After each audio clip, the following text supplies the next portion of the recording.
নাই। আল্লাহ বলেন তোমাদের গোটা পৃথিবীর সব মানুষের যার যেটা লাগে সবও যদি দিয়ে দেয়, আমি আল্লাহর ধন ভান্ডারের 1 ইঞ্চিও কমবে না। চিল্লায় পড়েন আল্লাহু আকবার। এজন্য আল্লাহ বললেন মুতাসাদ্দিকিন ওয়াল মুতাসাদ্দিকাত, দানশীলদেরকে আমি ভালোবাসি। 60টা চলে গেল। 8 নম্বরে আল্লাহ বললেন ওয়াসাইমিন ওয়াসাইমাত, রোজাদারদেরকে ভালোবাসি। আজকে রোজা রাখছেন?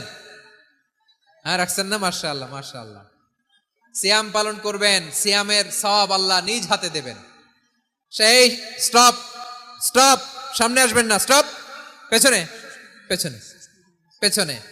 আচ্ছা শেষ করে দিচ্ছি। 8 নম্বরে রোজাদারদেরকে আল্লাহ ভালোবাসেন, রোজাদার নারী ও পুরুষ। 9 নম্বরে হাফিযিনা ফুরুজাহুম ওয়াল হাফিযাত, যারা লজ্জাস্থানের হেফাজত করে, দৃষ্টির হেফাজত করে, অসংলগ্ন জায়গায় দৃষ্টি দেয় না, আল্লাহ তাদেরকে পছন্দ করে।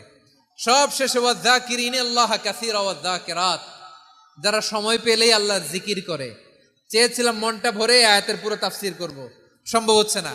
এই 10টা বৈশিষ্ট্য আল্লাহ তাআলা বড্ড পছন্দ করেন। ইসলামের সব মৌলিক অনুষঙ্গ এখানে চলে এসেছে। আমরা যেন আল্লাহর আইনের সামনে আত্মসমর্পণ করতে পারি, আমরা যেন পাক্কা ইমানদার হতে পারি, আমরা যেন বিনীত হতে পারি, আমরা যেন লজ্জাস্থানের হেফাজত করতে পারি, রোজা রাখতে পারি, দান করতে পারি, আমরা যেন আল্লাহকে সবসময় স্মরণ করতে পারি। আল্লাহ আমাদের তৌফিক দান করুক। সবাই পড়ি।